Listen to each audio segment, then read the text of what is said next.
This is Phantom Electric Ghost, and we're live on the air with David Fox. And for the first time, we wanted to also let everybody know that this podcast will be on Newsly within an hour. And so you can use coupon code GHOST and get 1 month free premium subscription so you can stop scrolling and start listening. And so they're a good sponsor of the show, so we like to mention them. And people will be able to listen to the podcast there. So thank you. Cool. Hi. How you doing? So your company is .Ninja SEO. Yeah. And you were a musician and you got into SEO because maybe you can tell that story. How did that happen? Sure. Yeah. Well, I've been doing music for a long time. I've been in bands and just playing shows around my area, which is Ontario, just locally and stuff. Not like a big, nothing too big, but yeah, I've been a musician. I've also taught music here and taught drums and guitar and singing and things like that at the local music school. And I've taught privately as well. And so that was going okay, but it was just never like a huge moneymaker or anything like that. So at some point, when I got to about like, I guess, late 30s, I was like, I should, maybe try to figure out some other skills here that might help me through my life. So I kind of started getting into internet marketing. I just sort of stumbled across it one day. I was like, on YouTube, and I just like saw some video. It was this guy called the lazy ass stoner.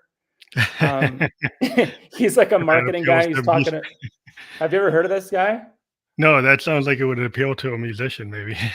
Yeah, it totally brought me in because he's just like, yeah, man, Pinterest, like you can dominate Pinterest, like it's so easy, just like do this. I'm like, what's he talking about? Like, so this would have been like 2014, and I just like was like, what is he talking about? It was like March break too, so I was like, it was like dead of winter here, and so I was just at home like watching videos for a while, and I'm like, is there something going on that I'm missing here? Like, am I missing out on something? And then that's when I kind of clued into like the whole SEO kind of concept, I guess. And then from there, I kind of. A lot of people probably don't even know. I mean, musicians, we know we have to use it. YouTubers, podcasters. But tell people, like, what is SEO? What exactly is it, and how does it help somebody that has a business, somebody's a musician, somebody that's a podcaster, that's an influencer? How does that help engage your fans, better?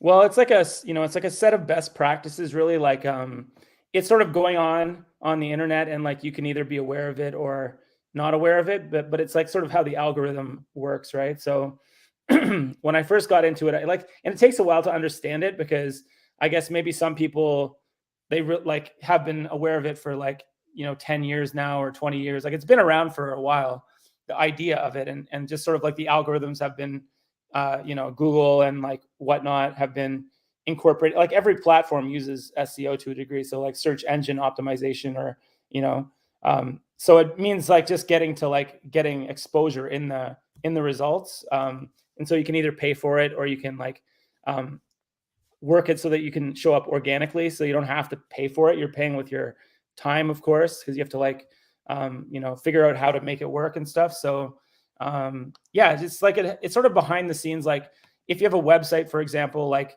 it's like the metadata and like the sort of like the functionality of the website is sort of SEO based, like websites, sort of Google will send its like robots. Like people might not even be aware that Google sends like little robots to your website to like scan it. And then, basically like, do you know about this, or like, yeah. Well, I'm an IT guy. I'm a software designer. So okay. So you're well aware of it. I build big systems though. I mean, I build for banks and insurance companies, but we use the same thing. So sort of it's the same idea, I guess. Like, because it's interesting because even banks and stuff, like sometimes they're like the sort of website itself might not have a very good user interface, or like it can like get screwed up at any level, right? So it's like you can have like a very simple website which has very good SEO, and you can have a very complicated website which has very bad SEO. So it's like depending on like who's running the website. Like for instance, in my city, there's like the YMCA in my city has like really bad SEO. It's not like in the sense that it's like it's not even mobile friendly at this point. So like you go on the YMCA website and like you have to zoom in on it, and like like it's like you're looking through like a Very peephole or hard to something. navigate. Yeah, yeah. Yeah. It's not optimized for phones or iPads or anything, right? Like, No. Which is yeah, crazy because like they should this like most of the yeah, YMCA's are optimized, but this one is not. So yeah. Well, so it depends on um what they feel. Like sometimes people are not into IT, yeah, because yeah, yeah. I'm an IT nerd, but Yeah. I'm an electronic musician. That's how I got into it because like Okay. I'm a synthesist and I design Okay. sound, so I have to Right. program. Nice. So I've always Yeah. programmed, and I said, well, I might as well make money programming too. Right, right. Yeah. So I do it for like banks and insurance companies, but for art, I use Mhm. Moog, I use my Roland, and I Yeah. go in and I program them. So it wasn't so hard. I think electronic musicians who actually do the level of programming that we do, it's not hard to Mhm. understand stuff like SEO. But if Yeah, you're for an sure. organic musician and you never touch computers, Yeah. you probably like, I don't want anything to do with that. Yeah, exactly, right? There's like sort of like different types of musicians that would be like techno geeks versus like just you know, guitar strumming, acoustic, A folky. ballad, folk Or people, and they just like or a don't, punk rocker that does that's, like, against everything, so it's like, I'm not gonna take time to learn that. Yeah, I know lots of people like that that are basically just like they have like, they're much younger than me, but they don't actually have like they don't take the time. They know less about it than me. So it's interesting how like you can be very young and have all the latest like social Yeah, platforms and stuff like that, but not even be kind of like engage. thinking about it. So I mean, I don't want to like stereotype people. There are some people that are like, folk musicians that would be very like, very Up on it. So knowledgeable about it. I think that once if you get into, like, fact that you're into social action, right, and you're Hmm. into, like, activism, you might stumble into it because like, "Oh, I wanna be more effective in my campaigns for Yeah. humanity," right? So then you actually Right. learn about it from that angle, and then you get into it, right? But Yeah. you had to have a reason to drive you, because if it was for that person, if it was about money, they'd be like, "Ah, I don't wanna do it for money. I wanna do it Right. because I'm an activist," and then they Yeah. push that, you know what I mean? Yeah, there's like a motivation behind it. But yeah, you'd have to like, for instance, with Facebook or whatever, like you can't run a Facebook ad campaign without having some idea of what's going on, right? Because otherwise it's just gonna like, you won't even be able to run the ads Yeah, yeah, without. it won't e yeah, I mean, because you just look at how they tell you to just go in as a neophyte and just run it without doing an analysis, like, who's your Yeah. market, right? Where should Yeah. you actually run that ad, right? Like, if you run Right. it into you run it into, like, some country, like, "Okay, I'm just gonna run it there because that's where all the bots are." Yeah, yeah. I know people that do that. They'll be like, I know a guy specifically, is a friend of mine that like for some reason, or not for some reason, but he specifically like ended up targeting like African people because I guess it was cheaper than the like, because in the when you target like say a small town in North America, sometimes like if you're smart targeting a small town, Facebook just goes like, I can't target that town. You have to like Yeah. target like a certain area, and then the price of the cost per click goes up, and then you're like, what about this town over here in Africa? And it's like, oh, that's super cheap, like, Yeah, and so then, don't target there. yeah, so you target there, you target like, at some point Bye-bye. I was target, yeah, like at some point I was somehow I was like, getting Turkish clicks or whatever. So it was like, you know, everyone that was commenting on one of my campaigns a while ago was like a Turkish guy, Yeah, that's weird. because But it was yeah, just I mean, you never cheaper or know something. with a lot of us musicians, like I get people from like Iceland, Yeah. Norway, Netherlands, Yeah. because that's where the scenes I'm in. That's what, Right. so I'll get Berlin, and people are like, well, how you getting that? I got like Right. Latvia, Yeah. but Right. Latvia, it wasn't a joke because there's actually a bunch of electronic musicians there, and they actually Yeah. were Right. digging me. And so I was like, oh, Yeah. well, that actually isn't a bad idea to target there because there's a lot of them. And I Yeah. actually found a bunch Exactly. of producers that were into it. It was more like for the producer people. So Yeah. sometimes, like, Yeah. if you're targeting, like, other artists and producers, not exactly the fans, but, like, you end Yeah. up becoming, like, somebody that producers 'cause I end up getting a lot of work with other musicians, Right. the producers. So if I target where Mhm. their scenes are, then I Right. actually get work, and it's actually valuable because I actually go and end up working on Right, stuff. exactly. Like, I would actually just, like, straight up recommend it because, it's like it just for exactly why you just said, because sometimes your scene is not, like, in your hometown, right? So, um, and it's just like and you have to even if you like, for instance, with my Spotify, like, artist thing, like, I have a Spotify for artists, and Mhm. it sends you monthly like the list of like your plays and stuff like that. Yeah, yeah. And it shows you it's like a lot of them are just from. Can I swear on this podcast? Yeah, yeah, yeah. Good They're words. from fucking like they're from everywhere. So you're like, Yeah, yeah. oh, the guy from like it's all over the world. So like, unless but a musician might look at that and go like, I don't want like these people from whatever like Nicaragua listening. Like Yeah. it's like, but then it's like, why the fuck not? I guess the thing is they do pay less per like the certain countries. Like if Yeah, you get a yeah, Spotify play Cambodia or and like yeah, Thailand, like Singapore, and but the thing yeah, is like I find I get a lot of Asian fans. I got a lot of yeah, fans from like Thailand, Singapore, and mm, they're into it. They're into like the type yeah, of music I'm doing. They're actually into it. yeah, So like I don't like where I am in New Hampshire, I got no mm, organic fans in New Hampshire. When I play, I right, have to play in Boston or New York. right, Then the Northeast, yeah, that's where I have to go. Otherwise, I go to the New Orleans or I go to Los Angeles. But like yeah, I'm not gonna because the place I'm in is full of folkies. right, They're like all they want is rock and folk. And so right, I'm yeah, not gonna get good engagement trying to get people in Manchester or Nashua. That makes no yeah, sense. I gotta yeah, actually go to where they are, you know. yeah. Like you can't even convert them either. Like they're just not into it. They're not gonna be into it. I mean, they don't I mean, Yeah. Boston, Fenway, there's an EDM club. I can target Okay. that place, but Mhm. that's not even the best area really. Target in New York City is a Yeah. better bang for the buck and Mhm. target in LA or like even Yeah. like you jump to like Berlin. Berlin, Right. to the Brian Eno and what Bowie Mhm. did in the 70s Yeah, and yeah. Kraftwerk came out of there. Mhm. Iceland, Netherlands, Australia. I mean, I've got tons of like friends and who are musicians. Like in Australia, I know like 4 or 5 different bands Oh, yeah. that are like into what I do, and we do an online festival, and I get Mhm. these bands from like Latvia and Berlin to all come and play because they're like, I'm in a scene, but it's like a global scene. And when I Yeah. realized that, like the pandemic wasn't a big problem for me because most of the people who are in my scene, they're Mhm. like in like 30, 40 different countries.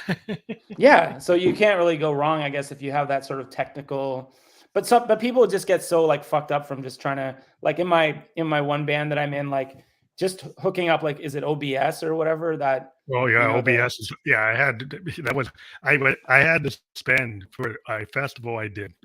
Mhm. I spent an hour with each band showing Yeah. them how to hook up OBS, how to hook up their DAW.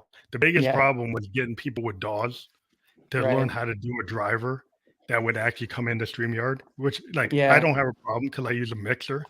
So I actually Mhm. have I have like an L8 Zoom and it just Okay. hooks up.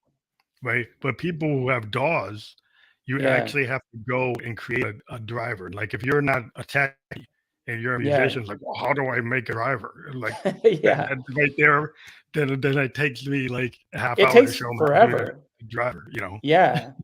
Yeah, yeah, we like in my band, like we're like a punk band kind of, and like now the jam hall looks like it's like lit up with fucking like all this stuff like that it was never there before, and it's kind of makes it a little more like we're not even necessarily good at that stuff, so it's like just getting the drivers working, getting like we're lucky if we get it going. Now at this point, Mhm. it's like a year, like we practice and then we like play around with like the OBS stuff, and it's like, but to me, like actually like I basically kind of dropped the whole band thing in a way because like I record mostly myself and just like put it out there, but I do it more Mhm. as like like it's just for fun almost like Songwriter, not for yeah. fun, but like it's more like my just my passion. But I switched over to like I did with the marketing stuff. I just did I was doing affiliate marketing for like 5 years with Amazon stuff, and I had like Mhm. ads running and like had many websites and was making like pretty good money with it. And it was like actually that was like making me all my money right at that point. Like the music stuff was just very like minimal with the financial, gain Yeah, or it's whatever. very So hard. Yeah, well, that's why I got yeah, into podcasting because I yeah, got yeah, into podcasting so I could, you can see all my Moog behind me. yeah, But yeah, nice. like I do the music, and the music I get deals. I get to work on video game soundtracks. I get to Yeah, work with other producers, and so yeah, like you might not really know who I am, but I actually other musicians actually know who I am, and I get to work with them. yeah, So I'm able to do that, and then the podcast gets me affiliate marketing, gets me hmm, influencer marketing. So, Mhm. you can see I've got, partners that Right. I've worked with, and the Yeah. podcasting has made more money than the music, but it's Right. actually supporting the music, and the music actually still gets me guests because I get a Mhm. lot of guests that are musicians on Yeah. this podcast, and so I'm able to kind of, because I'm a musician, I have a kind of behind the music type of way of doing things. And so I've been able to Mhm. kind of launch into a different world where I'm a musician, but I'm a podcaster interviewing, Yeah. emerging and independent artists all over the world, not just in Yeah. the US, multiple genres. And that's Yeah. how I found my niche. Mm. That's cool. Like, I mean, I kind of wanted to do what you're doing, I guess, because that's why I got on Podmatch. I was like, shit, like I want to just see what's going on with the in that world. So I was like, and I kind of like rambling and babbling on. So like I'm like, I can go on these podcasts and babble on for a bit. Like that'll be fun. Yeah. So other stuff stresses me out. Like, I have certain problems and phobias and stuff, but for some reason I can just come on a podcast and be like a random fuck on a podcast. No problem. Like, Yeah. uh, It's so I it's mean, like the new meet and greet. Well, I just love the yeah, connections because yeah, me I've too. It's been like, like I yeah, yeah, I was able to branch into not yeah, just musicians, but like people like yourself doing like services. I've been yeah, talking to people who are like, shamans. I started yeah. Okay. talking to like psychoanalysts, Yeah. CEOs, like film Yeah, directors, that's because super dope, right? Like, I had yeah. to branch into like entertainment because for years I was just only going to do music. And Yeah. then I saw the numbers drop. I said, "Well, I'm Mhm. gonna have to change that." And so I started Mhm. branching into, like, entertainment, and then Yeah. just any kind of podcast was like, "Okay, well, what's expansive?" Well, talking to Right. a shaman about, because all musicians might run into problems where they need to go see a psychoanalyst or need to see somebody. So bringing Mhm. somebody on that's actually like a psychotherapist or a social worker, that's not a bad Yeah. idea because you can get people to like, "Oh, maybe I do need self-help." So Right. so I've been able to kind of try to swing it to show that, hey, this does relate. Yeah. It's all connected in some way. Like, and yeah, you just sort of tie it into your overall, because you're not just like a, one type of thing. You're like, you're doing many things at the same time. And but yeah, like I basically like, for the past couple years, I was doing drop shipping for like a couple years, and like, Yeah, yeah. so I switched out of like affiliate marketing into drop shipping, and that was like a whole thing too. Like I was basically running like a patio store on my laptop, um, Yeah, yeah, and yeah. it was like crazy because like we were selling like fire pits, gazebos, and Did you sectionals. did you get burned out on that and just switch to SEO? Is Well, no, this was after all that stuff. Like this was like this was last year. Mhm. The problem with it was that it was like, well, COVID was sort of like slowing down the supply chain a bit, and Oh, yeah, not supply chain is a yeah. big problem, yeah. So that was a problem, but that wasn't the main problem. The main problem was just like the store, like even though it was like relatively cheap to run, like it's cheaper to run an online store than it is to run like a brick and mortar Yeah, brick and mortar, storefront. yeah. But like as far as like still the overhead was like kind of high. It was like $500 a month because we had like an office, like which was just a mailbox and sort of like wasn't really an office, but like on Google my business, like our office was literally like a building because it was a building, but it wasn't like our building. Like we could go to that building, but it wasn't technically our office, but it looked like we had an office, right? Um, so like on Google Maps, it'd be like they're at like in this building, and we're like we have a mailbox in that building. But Yeah, yeah. anyway, Well, you have to have yeah. that physical address on the Google to, like, be able to do that, I guess. I think Yeah, that well, we couldn't even fully like make use of like all of this stuff because we were trying to get into Google Merchant, which is like their shopping stuff. Mhm. But at that point, they'd put a cap on, like they didn't really tell anyone, but they were like not letting anybody else in. So Oh, we they like were paid like restricting yeah, it? they made it so like we were like basically trying to back way in with like we just applied and applied, and there's nothing like wrong with our, like we should have been able to get in, but I guess like it was like 1,000 times more online businesses had applied that year. Oh, they It's had a like big queue problem then. They had a queue and they couldn't, like, set them up. yeah, So like we actually talked to like like we had a company where like we'll just hire this company to get us in because some company was claiming like guaranteed they could get you in. we'll get you in, and literally they couldn't even get us in. They're like they talked to some guys at Google, and Google's like nobody's getting in, and I'm like okay, so we couldn't get in, but like, and that was a problem because like, you know, we were trying to use like, you know, that system to promote our stuff. Yeah, Like, yeah, and you and actually have to be inside that system to take advantage of their packets and all the stuff they do, like all the yeah, programs or all the different that they offer. Yeah, yeah. if you can't turn it on, then you're like, well, what's the point of paying a fee if I can't turn it on? Yeah, like we just because you have to. Well, actually, you don't. Do you have to pay for merchant? I don't know if you have to pay for merchant. You just have to apply to merchant and then get in, and then Get Google in. Merchant sort of like you kind of have to. I think you have to like FTP them some kind of like doc every month, like update your inventory and shit like that. And it was just Okay. like the problem was mainly like my math skills aren't super high, so margins were kind of a problem. Like we were charging too much basically for like stuff that we were charging the average for Mhm. like high ticket items, but and we sold some of them, but like the thing is we were like right in the middle, so the guys that were like undercutting and somehow had those deals like to get the lowest price, Right. Yeah, like yeah. because You there's got to like play with the numbers. yeah, this gets into like the whole MSRP map shit where it's like, you know, certain industries have like, you know, like, or certain companies will have like that map pricing where it's like if you can't go below a certain price, but somehow people would just like, you know, be selling you know, something worth $2,000 for like, you know, $1,000 or something, and then we just be like, how we can't beat these prices, they're too low, and Yeah, just like like how getting are the they doing traffic that? there. Yeah, Yeah, so where like you some can't. people are subsidizing it with something else that's highly profitable, and then they kind Yeah, of take over the market because they're kind of like yeah, playing games because they got something else where they're making super profit, so they can yeah, subsidize coming in to take over that yeah, market and then creep the price back up, to yeah. knock people out and then creep up. It's like And it's they're a better catch. with warehousing and shit too. Like, I mean, that's what I think a lot of people were like, they'd buy a bunch of gazebos and put them in a warehouse, and then they'd be Mhm. on Amazon selling these gazebos. And like, we were just like, you know, we're novices with this stuff. So we're like, wait a second, what's happening? Like, and then, you know, but we did it for a while. We sold a lot of stuff, but it was, you know, even the manufacturers were like still kind of like problematic too, because we'd have these reps and the reps would be inefficient. Like they were all working from home and stuff. So we'd sell something and then we'd call our rep and give them the, you know, say like, this is what we sold.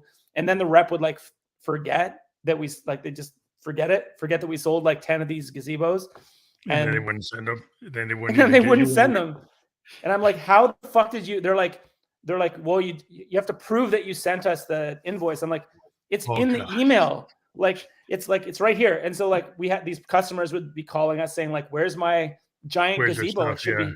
And I'm like, or like one time there was this umbrella that was going to New York, and it was like this giant umbrella, and the guys like it was like a rich guy with like a maid, and the maid didn't want to come down to the lobby to get it, and like so they send it back across the country, and like we're just like, wow, this is stuff that was like way over our head and stuff. So Yeah, like it's a lot of.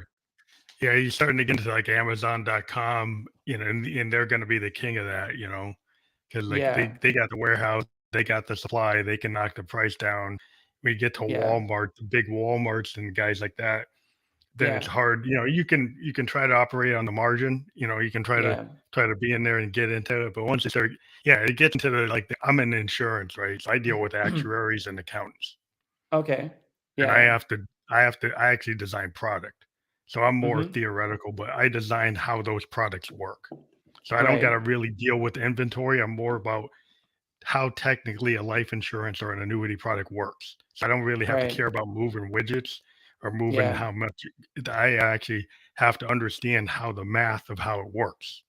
Yeah. And that's my capability, because I started with like mainframes and COBOL, then I went and Hmm. learned servers. Now I learned like Hmm. blockchain. So Yeah. I'm a tech, and I Yeah. got into it. And that's why I'm in the Sims, because I get bored with working with these bankers and Yeah. insurance people, and I want to use that math to make music, because then that makes Hmm. art. So part of my Right. brain wants to take that math and go onto a Moog and play with Yeah. sine waves and ramp waves and pulse waves and actually make music. Yeah. And Yeah. that's where I have my fun, because it's like, hey, I can put that algorithm down and actually make some Yeah. funk or make Yeah. That's some pretty. new Yeah. wave, you know? Yeah, and you don't like wait for your like band to show up. You have like all the stuff like around you, so you can just like turn around and like Yeah, start it's playing right it in and my stuff. bedroom. I'm a bedroom producer, so I've got Yeah, my Juno and all this stuff hooked up. The one thing yeah, I decided is I don't like DAWs. I don't like digital audio workstations, so I use multi-tracks. right, So I like to capture my analog sense directly onto 24-track multi-tracks. Now I multi-track digital, but they grab my full like headroom. They can take the whole headroom of what my Moog deck puts out without right, compressing it, without clipping it, because it's not going into it. It's actually getting recorded to like a wave file. And so I can actually put down what I call like sound paintings. okay, Kind of like George Martin and Jimi Hendrix used to talk mm-hmm. about. If you take like, I think George Martin was in this documentary, and he was talking about how like the Beatles, when they were in Berlin playing Yeah, like a real bar band, right? It's yeah, like they initially recorded them like that, and oh yeah. then eventually you get to like Rubber Soul, and you get to like It's like Strawberry Abbey Fields Road. and shit like that. Yeah, you start to see that. Oh, let's actually use the studio. Like Monet is an expressionist, right? Which actually, and he said one of the things that happened was George Martin used to do Peter Sellers comedy records. And on those Okay. Peter Sellers comedy records, they had backward tape loops, they had Mhm. orchestras, they had multi tracks, they had Yeah. effects. And Yeah. then like the Beatles actually were fans of what George Martin had been doing on those Peter Sellers records. And so that's Mhm. how that Sergeant Pepper, Rubber Soul Yeah. type of sound came to be, because they said, oh, let's use the studio to enhance a rock band the same way you do these comedy records. And then that kind of changed the whole world, because then, Yeah, yeah. now people could actually use the studio to do something you can't do live. But you actually Yeah. can go and make a studio record that doesn't represent what you could physically do live. It goes beyond what you could do live. Yeah. Yeah. I mean, I'm a pretty big Beatles fan, I guess. Like, I know what you mean too. Like a lot of their albums are kind of like they have a lot of comedic sort of songs too that like you could Yeah. think like, why would they write that song? It's so wacky, like, and then it's like, oh, because it's kind of partially just hilarious or something, like some Yeah, I Rocky think they know. Raccoon or whatever. Like, Yeah, if you think about like if you they were fans of what like Peter Sellers was so irreverent, right? yeah, And he was yeah, doing such advanced kind of comedy. And these guys are yeah, fans of him. And then yeah, George Martin, their producer, actually made those records. So then you yeah. can kind Right. of That see makes sense. Yeah. the synergy of Yeah. how that came to happen. Mhm. You Yeah, know? people probably don't know. I don't hear too many people talk about that. Like, I mean, I don't think I knew that about the Peter Sellers stuff, but it makes a Yeah, lot of sense when you think about just like the way that they're like all this stuff, yeah, like there's a lot of comedy. There's a lot of comedy in the Beatles. People, there's all that psychedelic, but it's actually you can trace it to yeah, like using comedic like tools in the yeah, music on top of yeah, the studio and the effects, and then yeah, just being taught how to be better musicians, because George Martin actually knew how to teach them as like a music teacher. So he's in there actually telling them how to pick the Beatle chord, like the fact that they should yeah, voice that chord to a different type of chord, and they weren't naturally going to do that until they had a yeah, guy like him around. And so yeah, that's like the big lesson when you start doing music history, because I do a lot of interviews with bands, and like you look at the recording engineers they work with, you look at the hmm, producers, and you look like a guy like a Brian Eno brings to the table, yeah, when he starts working with people. It's just yeah, yeah, the idea to like open things up and think about things in ways that you wouldn't have thought about, and that's the enhancement that when you work with yeah, an engineer and a producer, and that's one thing, some of the kids lose when they're in the DAW, because they don't think about maybe taking those techniques and bringing them home, or using more analog preamps and analog controls on stuff. But there are some people who are into like vinyl.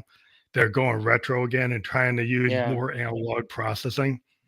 So they'll hmm, have a digital signal, but they'll run it through a bunch of Neve like uh, processors at the end of the recording chain, or they'll use like solid state yeah, audio processors at the end of the chain to actually give yeah, it like a tape feel. They're actually machines right, that yeah, actually make your album sound like it's digital, but it puts it through a no, tape, yeah, and that yeah. sounds like it was done on a reel.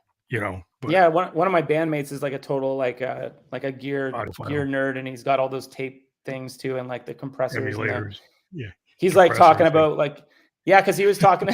He's very like retro. Like we have like sort of a retro kind of sound to, and like he was talking about with like regards to like I guess the Ukraine thing. You know, like the Yeah, yeah, yeah. politically, he was like getting pissed off because he's like some like little widget or something was not going to be available. He's like, pretty soon the Russians are gonna stop selling this fucking widget. Like what? And he's like, yeah, this like he had to hoard a bunch of like little like what do you call it? Not transformers, but some kind of like little Yeah, I actually have a company called Soyuz Microphones, and it's a yeah, Russian analog preamp. It's kind of like yeah, Neve stuff. And yeah. I have this thing, and they got, because of the Ukraine thing, you can't really get a lot of Soyuz stuff. It's actually a Yeah. company called Soyuz Microphone, and they make these Okay. analog preamps, and they're so Yeah. interesting because they're hand built, and they don't. Mhm. One of the things I have, it doesn't have any controls. You just plug your Okay. mic into it, and you have to either like what it does or you don't. Right, so it's Yeah. basically like a Neve, but with no controls on it. It's just like you either Hmm. like the way it adds warmth to your thing, or you say, "Well, I don't like it." But it's Right. kind of a magical thing. If you dig it, there's Yeah. wow, this is like a magic box. You don't even have any settings. You just hook your mic up to it, and then Yeah. pop it into your thing, and it just gives you all this headroom, gives you all this Right. warmth, and that's the kind of stuff. That's the kind of magic devices people are always looking for. They're looking for Mhm. that magic preamp that's gonna make your kick drum sound better, right? It's gonna make your Yeah. snare sound better, make your vocal sound better, make your guitar Yeah. sound, more punchy or more, Something. raucous. Yeah. Like, yeah, it depends on what you're going for, but there's little tools when you get into Yeah. sound, that you can Yeah. get real obsessive about. Yeah. Like it's like the Led Zeppelin recording in the castle or the in that Oh yeah. house with the like the one mic or two mic, one mic on the ceiling, one mic on the kick or something. And it's Yeah, got there's a that. lot of techniques. Like he's like, like Elton John did Yellow Brick Road in a house. Right. The, Yeah. Yeah. if you think about like Exile on Main Street was done in a house in France, Yeah. and it Yeah. was in the basement and it was super hot. Mhm. And Keith was Right. always going outside and doing other things. Yeah. Yeah, I But, saw the classic album thing for Elton John, like that album, the Yellow Brick yeah, Road thing. Yeah, pretty cool yeah, stuff. yeah. Like I love that stuff. Yeah. Well, Watching I and like learning the about fact it. that they said, like in that episode, Ellen said, "Yeah, everything's like second, third take. We didn't Yeah. obsess about trying to make it perfect." And I always try Yeah. to tell kids, like, if you start going on to the 10th and the 20th take, I'm like, you know what? The further you Yeah. get away from the first takes, the Yeah. less honest this song is. Like, because your Yeah. Yeah. first or second or third take, maybe it has an error in the vocal, maybe it has a key Mhm. change error, whatever. But Yeah. it actually sounds better on version 3 than version 44. And I Right. will actually tell them I'd rather take 33, version 3 and say that's the one I want to go with because you're obsessing about trying to make something perfect and you're actually wrecking it. Yeah. You actually Yeah. got to keep it better, closer to its original intent. Yeah. I've been a big fan of a lot of guys that were into that kind of thinking back in the Yeah, there's a day, lot of like a people lot like of the that. 60s bands, Frank Zappa, was Buddy Rich. Yeah. He's like, I'm never going to play the solo the same way. He was Right. like, "I'm just Yeah. bored." Like there was a interview, and they said, "Well, you're technically capable of playing that song solo exactly the same." He said, "But he said it's Mhm. boring. I'm never gonna Yeah. do that. I'm never gonna do that." And the people are like, "Well, why not?" It's like, "Because that's not interesting to me." He just didn't wanna Yeah. do it. Yeah. Wouldn't he fire people if they didn't like practice or something? Yeah, yeah, he was Remember? like, I mean, he used to be able to actually write instrumentation for orchestras. He could actually Right. write the sheet Yeah. music, but then when Yeah. he went Yeah. to play his part, they would Yeah. be like, "Well, are you writing that down?" He's like, "No." just So he just me. so I'm exempt from this system. he Yeah. was exempt, but he would write down exactly what everybody else's part's supposed to be, but they're like, "I'm Yeah. exempt." And if they fucked it up, he'd be like, "You're out." Yeah, yeah. He was like a taskmaster, but I mean, he's so brilliant, he gets away with it. Yeah. Yeah, of You course. get I guys like mean, Prince was like that too. If people didn't yeah. hit the note Well, right, they're like you're done. yeah. Yeah, yeah. And like what's amazing too is like Dweezil.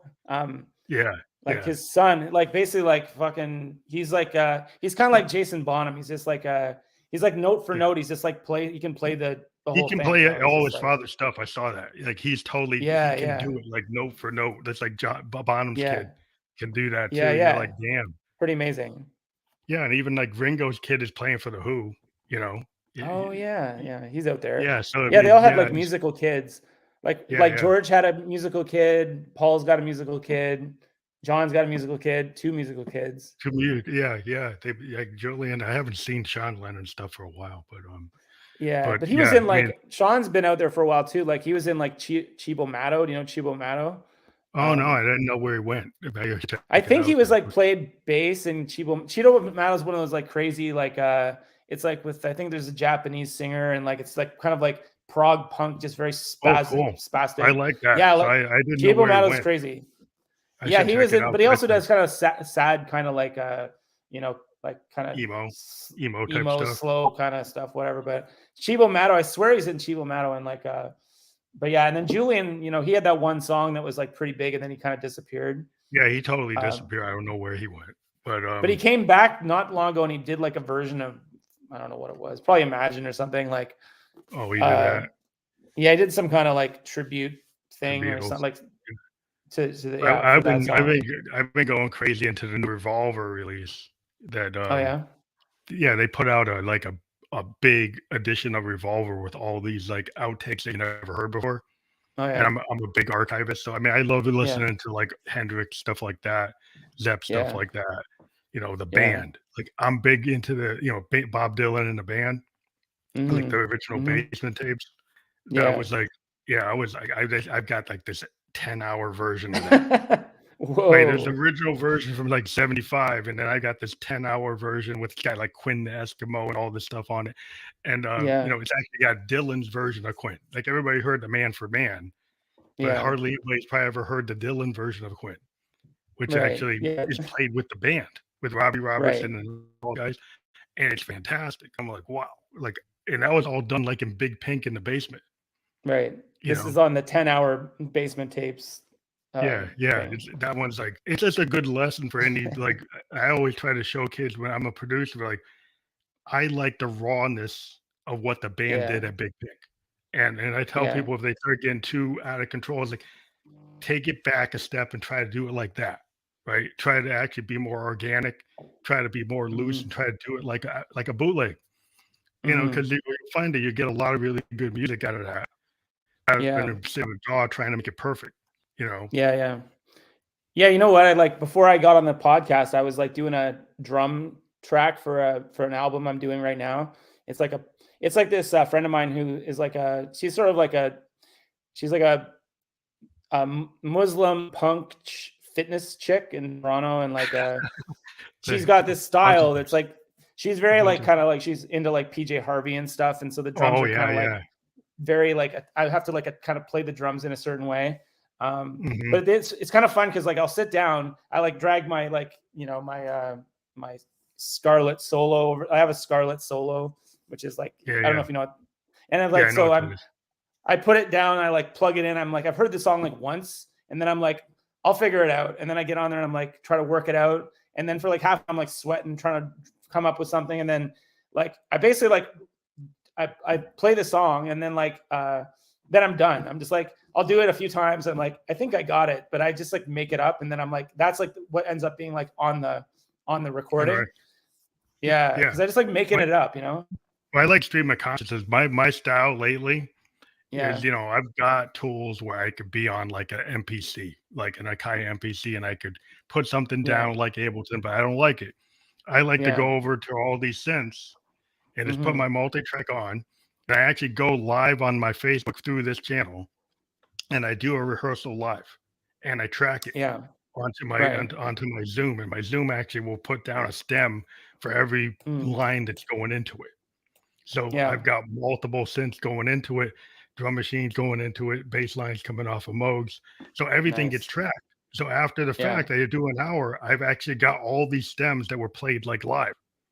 right. And then I can go Yeah, back and pull out like, oh, what I find is like the last 15 minutes of the rehearsal, I finally gelled on an idea. And yeah, that's like the last 15 minutes is the song. And for my right. last Yeah, album, yeah, that's what I did. I spent 2 years and I did tons of hour-long rehearsals that I did live for my fans.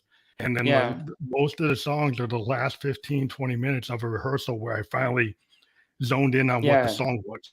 And then I Yeah. Yeah. actually put it down. And I Right. feel like that feels more like when I used to play with my bands, when I had 4 or Yeah. 5 people, in Yeah. a recording room doing it live. And, Right. and I just found that, if I'll play with them and maybe do overdubs, but like if I Yeah. remember like the Who's Next was recorded in a ballroom. They Okay. Yeah. recorded live a lot of those tracks in ballroom in London. And then people went Okay. in and overdubbed a bunch of things. Right. And I think that is still a really good way to do things. Do something live and then go back and overdub wherever you want. But it just Yeah. captures, like, if you think about Who's Next, the way it sounds, it sounds like it was live because it basically Yeah. was. Right. Yeah. The foundation's live for sure. Yeah, the foundation of the whole album is like live, and there's a lot of bands like the Allman Brothers, Cream, like Yeah. Derek and the Dominoes. That even the Stones. That's a lot of Yeah. what they did, and there's Yeah. something about live recording that it feels more honest. Yeah. Yeah. You get the take or whatever. It's like you can kind of that was a good take of those people doing that Yeah, song, right? Like, and yeah, then you yeah. add a few little riffs on top of it, and it's like perfect, because Yeah, like that's all you maybe you need. couldn't You have. don't have to go obsess on the grid trying to Yeah. get everything on a Pro Tools or Logic. And I see so many kids that they're obsessing about making it Yeah. perfect. They're trying to. My Yeah. whole thing is do you think Keith Richards would try to make that perfect? Do you think Keith Yeah. Richards would go back into Exile on Main Street and say, "Oh, I got to take that riff out and redo it"? Like, no, Yeah. he Yeah. put it down No. and like that's the one. That's it. Yeah. And it might be like a little bit of a rough around the edges, but like that's what makes it cool, right? Yeah, but Like, that's all about Keith. The fact that it's hard to put a BPM on the way Keith plays because yeah. Or he's kind of he's really kind of in his own world, and you well, kind of yeah, and had same to. with Charlie too, right? Charlie's Yeah, like kind of like got that weird style where he's like, he's got the jazz chops or whatever, and he's yeah, kind he's of like a like jazz, like not like on a not on a click track or anything. Like yeah, one time a guy was like we were recorded with this one guy and he was like a younger guy and fresh out of like recording school and he was putting us on the click and my buddy was like, "Can you just turn the click off?" And he's like, because he was doing the drum track and the guy's like, "No, you have to play to this click." And he's like, "Well, it's our no, recording." And no, you don't. he's like, "No, you have to play to the click." We're like, "No, we don't want to." And then he basically had like a nervous breakdown and then Yeah, didn't. I That was ran it. into this guy. Like he said he wanted. He's a guy from like who he was from like he was from Sweden, and he Okay. said he liked my music.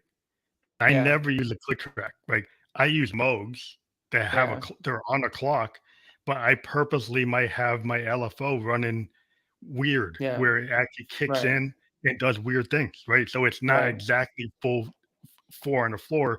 It's 3/4. Yeah. It's not. It's like jumping around, and I Right. purposely like to do that because I like jazz, like I like fusion, Mm.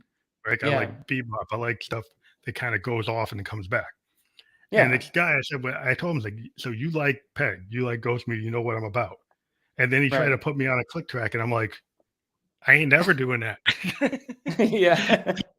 And I said, What did he I told him, like, I thought you knew what I was about. I don't use click tracks. I don't do it. Yeah. And then he So was what happened? obsessing. I just had to stop working with him because he just kept on complaining that I kept on doing Yeah. timing changes. As I said, that's part of what I do. I mean, if you listen to Yeah. Yes or Genesis or Funkadelic, there's timing changes. That's what it is. There's Yeah. changes. It's progressive Yeah. rock. Yeah. Progressive Yeah. A rock, lot that's of what it argument. does. People like have that argument. Like every once in a while, I'll have an argument with people about that exact thing, and they're like, "You can't. No, you have to stay. Like it has to be on the click, or it has to be like very consistent." I'm like, "What? No, it doesn't." You don't. And then they're just like these people usually just are like, "What the fuck? Yes, it does." Like, and I'm like, Yeah, "No, like." get over So you it. never really get past that argument with certain people because they're just like, "This guy's crazy." Like he thinks you have Well, to I mean, the you go off problem the is that, click like, or a lot of the music that if you live in the DAW, it yeah, kind of forces you into this, like, computer zone. Like, it's computer driving you, say, "Keep that BPM the same, keep it in the same yeah, key." It starts warning you saying you're not, and I'm like, yeah, I've never that's why I like multi-tracks. I used to have yeah, a Fostex and a Tascam, and I had, like, right, a Tascam 8 tracker, and my band, we'd play it till we got it. And if it Mm-hmm. had a feel, I was listening to bands like the Replacements, Joy Right. Division, Yeah. Husker and those Yeah. bands, Black Flag. They weren't on a click track. They Yeah. didn't do that. They just went into it and they did it and they put it down, Yeah. and that's the way it is. It's like, Camper Van Beethoven. It's like, are they on a click track? No. It's just Yeah. like they put it down, and that's the way it is. And these kids, they're trying to do what they hear these massive producers doing. And Yeah. it's like they try to tell them, like, these guys are repeating their loops because they get. They keep on Yeah. putting the same loops on other people's records because they get the money every time they Yeah. reuse their own material. So you're just Right. hearing this stuff and making you think that that's what music should be, and it's not. That's not what music should be. Yeah, that's why I have trouble with like certain say trap. I've heard a lot of trap beats. I've heard enough trap beats to for my whole life. Just like I'm just sort of. And one time I was I was talking some shit about what is it, dubstep or something. I was talking shit about dubstep, but then my friend was like, "You don't know real dubstep," and I'm like, "I don't." And he's like, "No," and I'm like, "Okay." So he gave me this mix of like all these older dubstep people. I'm like, "Is this dubstep?" He's like, "Yeah, this is like before Skrillex became popular or something." And I'm like, Mm-hmm. "Oh, this is what dubstep was before." I don't know. So you always have to be like educated and stuff. Like, I don't know if I can be kind of judgmental, but I also I'm I don't know if I'm humble, but I'll admit if I'm wrong or just that was a stupid opinion or whatever. So it depends. My main thing is I just don't like people who aren't adventurous. Yeah. I grew up with bands like it's like Sid Barrett's Pink Floyd. Yeah. Yeah. And listening to like a band like Sun Ra. Like if you think about it, Sun Ra, and they're very experimental, right? And the early Funkadelic. We got songs that are like 20 minutes long, and yeah. people, and then even like the Velvet Underground, like the White Heat. Yeah. It's like a 20-minute white noise thing. Like I Yeah. was into experimental stuff, even to the point like a Big Star, Alex Chilton's Big Star Third, Yeah. which is kind of like Yeah. Neil Young's Tonight's the Night, where it's got this ramshackle kind of like, like sometimes your voice is a little out of tune, but it was like emotional. Yeah. If you think about Tonight's the Night, it's like because Neil was like hurt because people in his band died, and he's like relaying this story and this pain in it. And he called it like part of the Ditch trilogy because he said, I was trying to be so perfect on Harvest. And then I go into like Time Fades Away, Tonight's the Night, On the Beach. And he called it the Ditch trilogy because like I didn't want to be that Nashville perfect singer. I wanted to go into something else. And I always found that those 3 records in that Ditch trilogy were more honest. That really showed me what Neil could do. And I'm like, yeah, that's what I like. Yeah. But that was my opinion. Maybe some people like Harvest better. I don't know. What do you think his didn't he do like at least one electronic album? Yeah, well, he was kind of crazy when he was on Geffen. He went and did stuff just to piss him off. Yeah, right. Yeah, like this is like the 80s, right? He was doing the so he did a rockabilly record. He went and did an electronic record. He did all these records that weren't commercial when he got this big contract from Geffen. Yeah. And I think he'd come off of Zuma, and he'd come off off of Rust Never Sleeps, and then he gets this contract, and Geffen is thinking, well, I'm going to get another Zuma, or I'm going to get another Rust Never Sleeps, and then he gets everybody's rocking. Yeah. And he gets this electronic album, and they're saying, well, I just wanted to change, And then when he comes back to Warner's Reprise, he gives everybody Freedom, which sounds just like Zuma. It's like a Zuma type of record. It's back to like typical Crazy Horse type of thing, Yeah. I decided to come back to it. Yeah. And didn't he also have didn't he invent have some kind of sound format thing he created this thing to go against the iPod because he thought it was crap. And it was. Right, yeah. Really, because it compresses the sound so bad. And their AirPods are bad too because they take all the headroom out of the sound.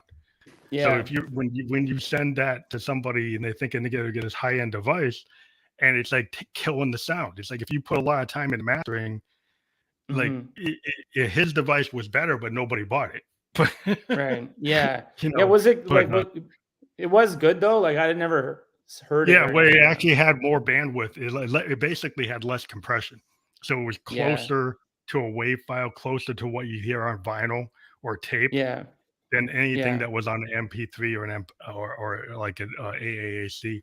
It just Yeah. was technically wider, so it had more headroom. And you could, if you listen to it on your headphones, you could hear all this stuff that wasn't there if you listen to it on Yeah. an iPhone or an Android or any of the Right. modern cell phones.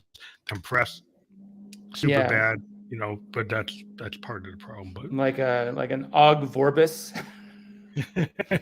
or whatever that thing is. Or is it Tide? That's like Tide's the Tidal. Is that the platform with the high end audio? Yeah, Tidal's got the best audio right now, supposedly, um, Yeah. but because they care about it. But yeah, I mean, at the end of the day, kids are getting vinyl and they're getting tape again, just Hmm. because you can hear stuff. I mean, I go back to some of my vinyl records and I'm listening to my Motown. And I'm like, yeah, I'm listening to my Chess records, my James Brown records, Yeah. like my Hmm. 78s, and Hmm. and that stuff hasn't even been brought over, to the Right. digital world. There's a bunch of stuff Right. I've got with James Brown and the Famous Flames that they never even brought over, and I got it from a pop, and Oh yeah. I'm like, wow, that stuff is just. I listen to it on my vinyl. Yeah. Keep it on vinyl. Don't digitize. Nah. Yeah, well, some of that Leave it stuff there. will get lost. The kids won't. It really doesn't represent what it is. So Yeah. sometimes. Well, Plus, yeah. you need to listen to it so you don't hop around. You just listen Yeah. to the whole thing. Yeah, I think that's my problem is like my beef is just that people are too they listen to things because they like want to be cool or they want to be like make things because they want to be popular and they don't listen to things just because it's like it sounds good or there's like a the spirit of the thing. They're all kind of just clout chasers like fucking that's Yeah, why or go to buy a Ferrari. It's like yeah if you're making music so you can buy a Ferrari yeah or a Lambo, it's yeah like then you're it's not kind of funny. necessarily going to do what John Lydon did or Yeah, Joe did no, hell no. or like Paul Westerberg did, like or even like a Liz Fair. Would you do a Exile and Guy Bill? She didn't get a Yeah. Ferrari out of that, but she Yeah, did it no, because she yeah. wanted to do it, because you know, Yeah. Most people don't know that, they don't know that Johnny Rotten was like had a whole other career, right? After the yeah. Sex Pistols. They're just like, he was at what? Didn't he die or something? Like, no, Well, he he's went and still did that going. Like, Public Image Limited, which was like an electronic version of the Pistols. yeah. But yeah, which is it's not that bad record. I like Metal Box. Metal Box is pretty good. Yeah, it's cool. They I hit some like all really those kind of cool. weird angular fucking proto Yeah, he did punk some weird really stuff. strange new wave. It's like Joy Division type stuff. It's like I love Joy Division. I like what they were doing Yeah. before Hmm. they became New Order, Yeah. because they Right. had like this post punk sound. It was still kind of punky, still kind of Clash like, but then they Hmm. introduced those new wave forms that you end up hearing from The Cure and even New Yeah. Order and Depeche Mode. The kind of like Love Will Tear Us Apart, that type of Yeah. arrangement is the first Yeah. time you really hear that is in Joy Yeah. Division. It's like the first Yeah. example, like 79. You hear this Yeah. sound that you'll hear The Cure doing later, and they're like the Yeah. first ones to kind of do it. Yeah, they like perfected it back then or something. I liked them when they were like before, like when they were like Warsaw. They were like they sounded like they're like More of a punk band. a Yeah, punk yeah, band. But he didn't even sound like him the way he sounds on Closer or anything. Like his voice changed a lot change. Yeah, and just he became more like he had that weird kind of crooner voice that he has. And then I have this book that's like what's it called?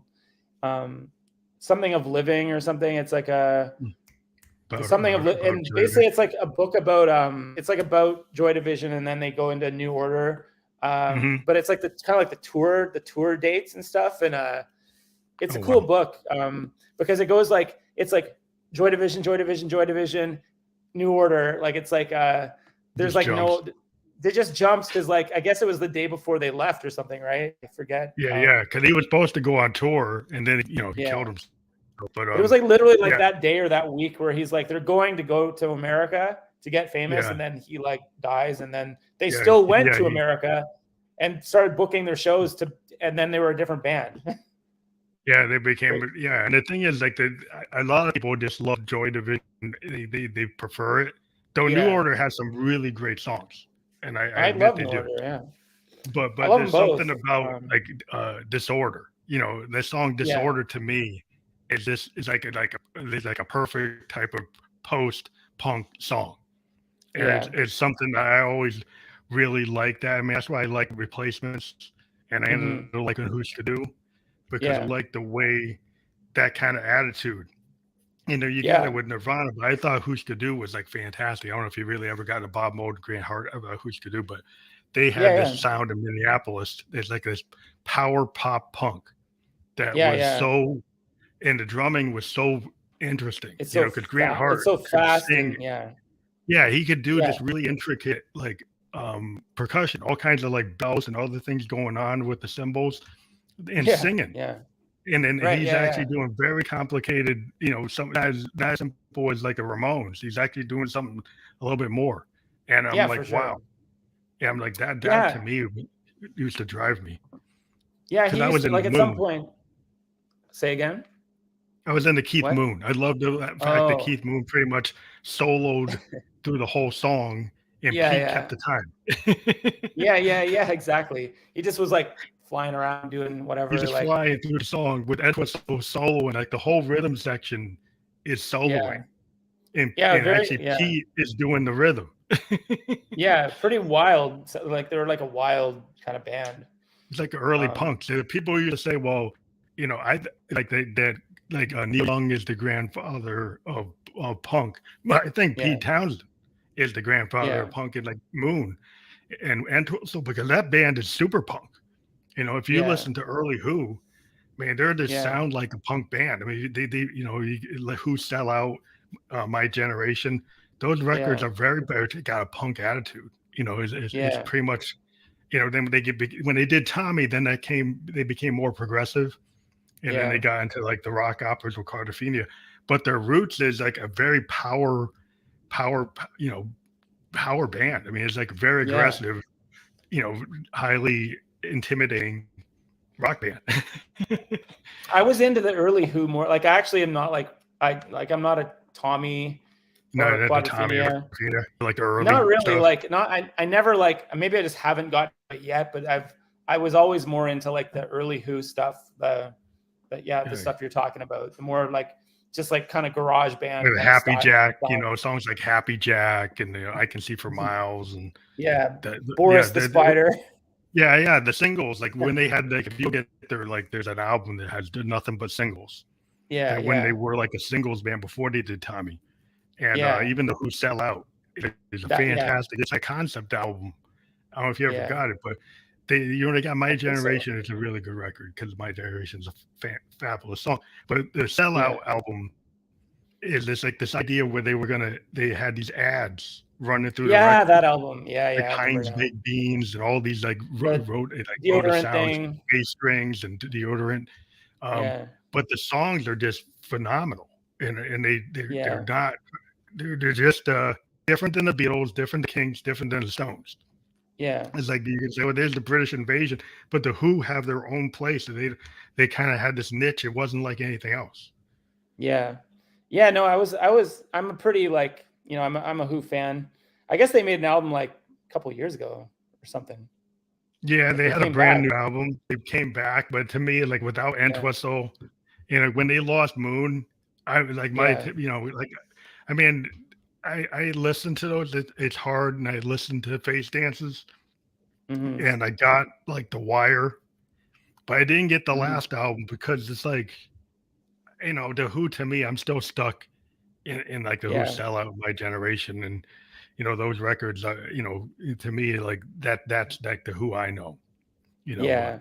Yeah. It's easy to kind of do that. Like I always try to like keep up with these bands because it's like they mean a lot to me. But also, like remember when the Beatles did that one, like the bird, what's that? The song that came out in like the 90s. oh yeah, Um, yeah. and I The was just like, Wonderful Song. fuck this shit. Like, even though like it wasn't even a bad song, but like No, immediately but everyone's just like, what is it? Like what is what is this? Oh, Well, it's shit. Like yeah, I like to find like old Hendrix songs I don't know about. But yeah, I like to find the fact that they find like black gold. This mythic Hendrix thing called black gold. Um, yeah. I haven't heard oh, that, but but black gold is like this thing where he did like an acoustic album, oh and he yeah, did it like on a 4-track in a hotel on a 12 okay. string guitar, and all the Oh, nice. songs are acoustic. And Yeah, people have been wanting it, and the yeah. state's been creeping the songs out like one at a time on like compilations. But the Yeah. real diehard fans, we know there's like 10 songs they did in Mhm. this hotel on a Fostack type of on a reel to Yeah. reel, Yeah. and it's like it's supposed to be like phenomenal. If you've ever seen the Mhm. Hendrix movie where he actually does he has this hat on, it like really awesome hat, a red jacket, and he did this 12-string guitar song that's like fantastic. Like him just not being unplugged, the Mhm. way he plays is like it's just unbelievable to hear that, and to have a whole Yeah. album like that is like something Yeah. people have been wanting the estate to do, because it's just we give you a different picture of him, like at Woodstock when he Yeah. did that performance. It's a different view of him, and if it Mhm. exists, then people should hear it, because I just want to have the full picture of who he was, you know. Yeah. Yeah.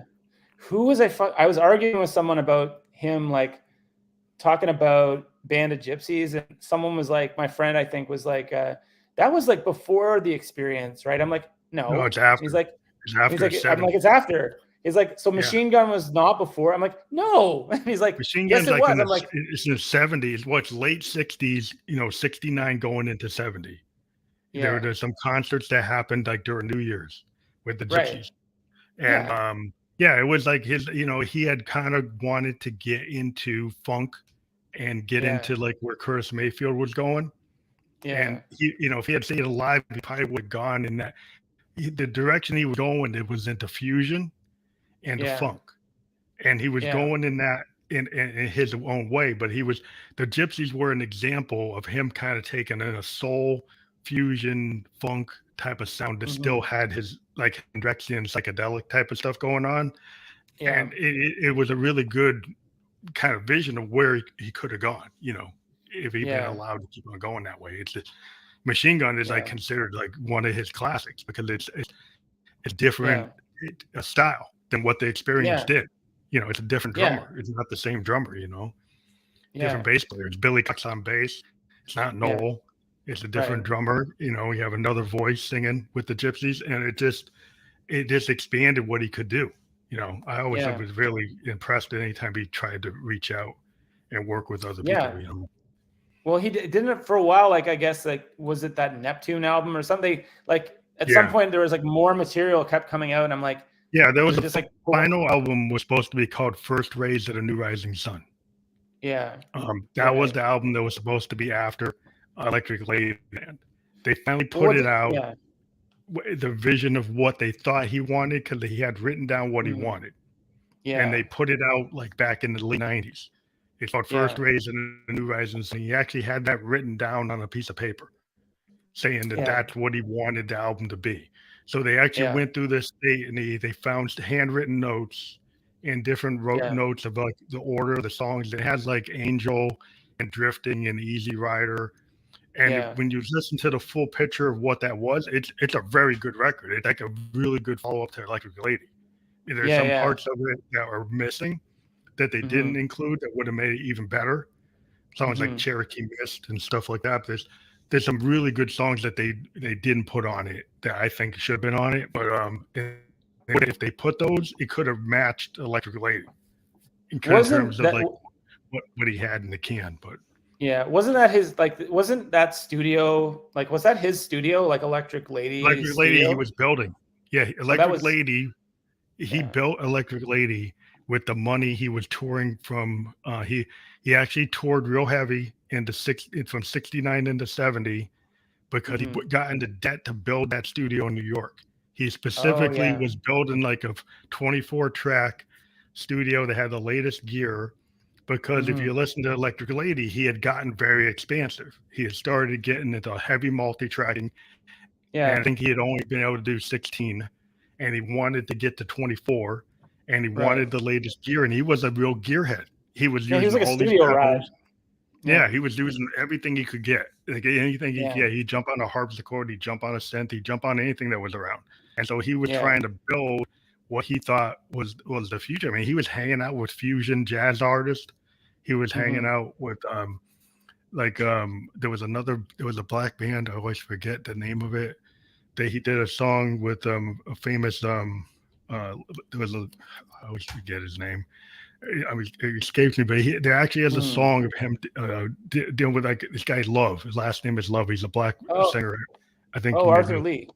Arthur Lee. Yeah, Yeah. there's a song of him. He did a duet with Arthur Lee on an original song, Oh, and I have it nice. in my Hendrix archive, and it's Oh, from cool. Love, and it's fantastic. Oh, And it just cool. shows like how he could blend into things and do things that people probably didn't expect. I mean, that song in Yeah. itself, I he's never heard like, that. yeah, it's a fantastic song. I mean, because he's singing, Arthur Lee's singing, and he's doing the guitar, and he Yeah. actually does a little bit of background singing. But I'm like, he was very in the last year of his life, he was doing tons of work. He Yeah. wasn't just like falling off the universe like Morrison. He actually was Yeah. working. He Yeah. was Yeah. working up till that day he died. He Yeah. wrote some lyrics that day. They Yeah. found him in a Yeah. diary. Didn't and he just died from like it was like alcohol, wasn't it, or something? Yeah, Like it didn't was he like just an like choke? alcohol and sleeping pills. He Yeah. had been in London because his girlfriend got accused of trafficking some substances, and he was going to Mhm. have to show up. And he was Right. very. The stories are that he was very nervous about it. Mm. He had seen what like the kind of treatment that Keith Richards had for heroin bust and stuff like that, and he was very Yeah. scared that they were going to try to bust him like Keith, and he didn't know if he had the power that Keith had to get out of it. He was Right. saying, "Well, these guys might not let me get out of it." Yeah. I'm So fucked. Yeah. so he was real like in a bad state, thinking like the worst was going to happen. So it's just a bad situation to happen. But Yeah. It was like the I, asphyxiation thing. One of those like totally like random kind of like that didn't need to happen. That was just like, you know. yeah, I mean, such a great genius. I mean, somebody that was still putting material out. It's like it's like people want to say he was all done. He was like 27. He wasn't done. Yeah. He was like still like actively writing, and some people want to act like he burned out. And if you look at the amount of output he was doing up to like Yeah. the month before he died, it Yeah. doesn't look like Well, somebody was trying to like leave the world. It was like they yeah, were yeah. still trying to kick ass. Yeah, like fucking like like Cobain or whatever. It's like Kurt Cobain used to say stuff like, "I've done it all. Like I don't think I can. I don't know where to go from here." Yeah, he He thought he was was done. he thought he was done. He It's just like, what am I gonna do next? Like there's nothing else to do. It's like that's like the opposite of Hendrix. Hendrix is like work ethic, like like wasn't there's no way he would have stopped at all. no, I mean he had it's like Mitch Mitchell was waiting in a rehearsal area where he Mm. had booked time, and when he Yeah. died, he was like he couldn't believe it because Like what? he was actually Yeah. sitting on his drum set in a waiting for him to show up. Yeah. That would be So it was like trippy. they were getting ready to write something, and so it wasn't like he was done. He Yeah. wasn't going around saying he was done. He actually booked time in Yeah. London to do something. So it was like, yeah, I Yeah. mean, And some people just like they keep go like I mean some people are very prolific and like they don't have like these sort of like mood swings where they're they're like I just don't have it, nothing's going on in I have no ideas, like I don't that some people are like that, other people are just like for me I just feel like I always have some idea of that I'm going to try something, like yeah.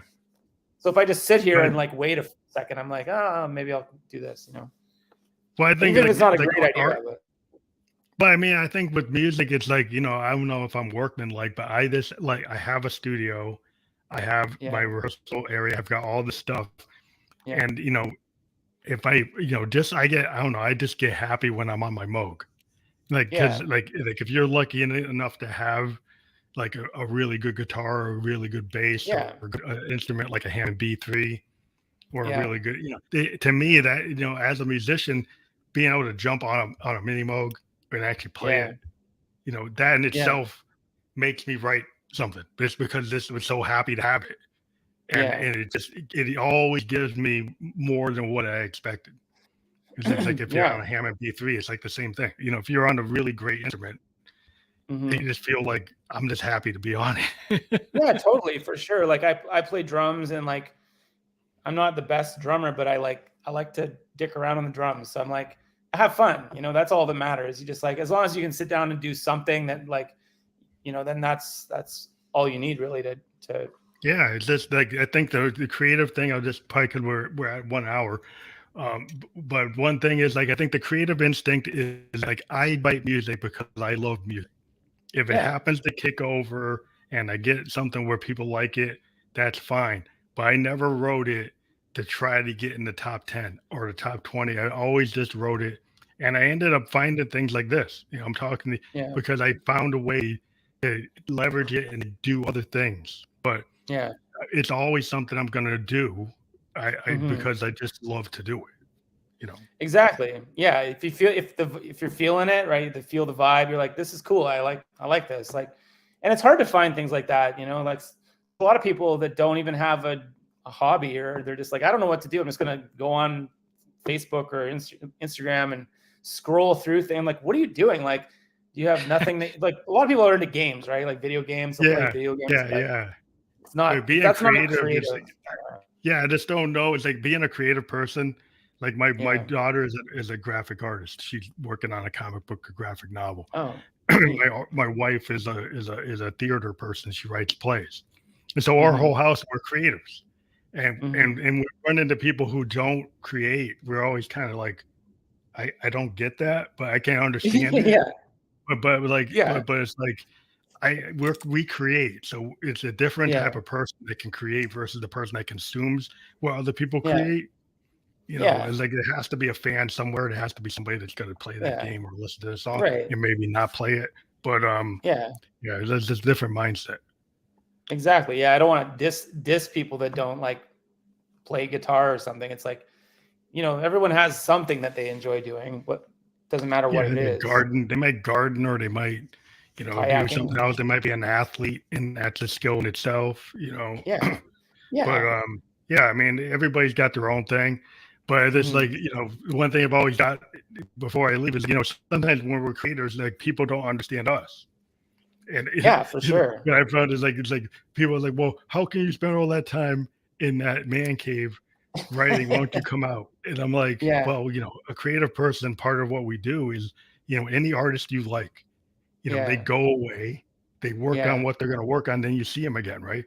But Yeah. from the Taylor Swift to whoever, Yeah. they have to have that space. And a Yeah. lot of times, artists, we're by ourselves. We're in that when we're in that space, we kind of are solitary to a certain point to get the work done. Yeah. And Yeah. some No, people for don't get sure. that. I don't think they get that part of being an artist. They're like, "Oh, you're antisocial."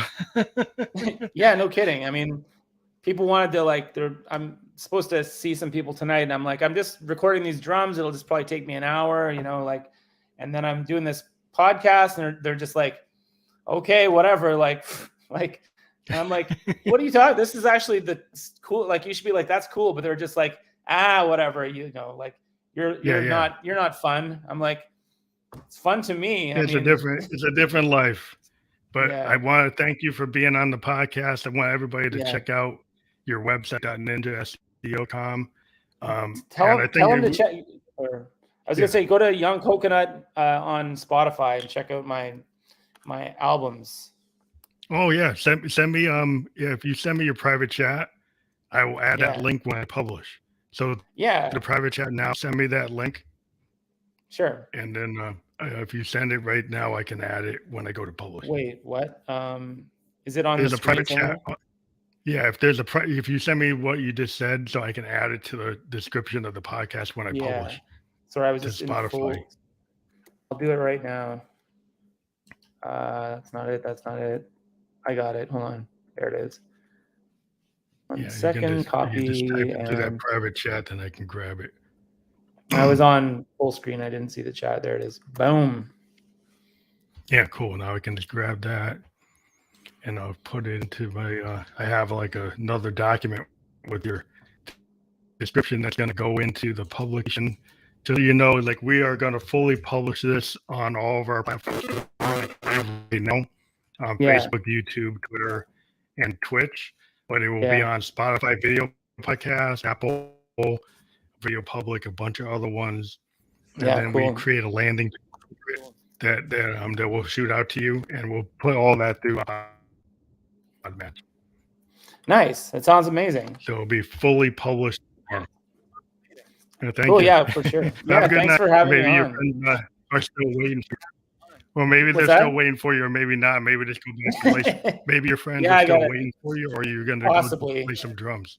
It's like, yeah, we'll see. Yeah, not sure, but yeah, thank God, and nice to chat with you, and nice to see everybody. I don't know who was even on this thing, but whoever was watching, see you later. Yeah, thank you. Well, we usually get Yeah. more on the replay, so if we go to Spotify, we'll get a lot more. Well, I don't even Okay, see like thank I you. don't see like that information on here, but like it doesn't matter. Yeah, I just see yeah. the yeah. It'll be okay. But- I mean, we end up getting a lot of replays on when we push it out, because we actually push it up on Blogger articles, and it goes to like 11 platforms. By the time we're done, it's like maybe 14 full platforms. Yeah. Oh, I lost sound. Sound is lost. Wait. I lost sound. Sorry. Like, okay.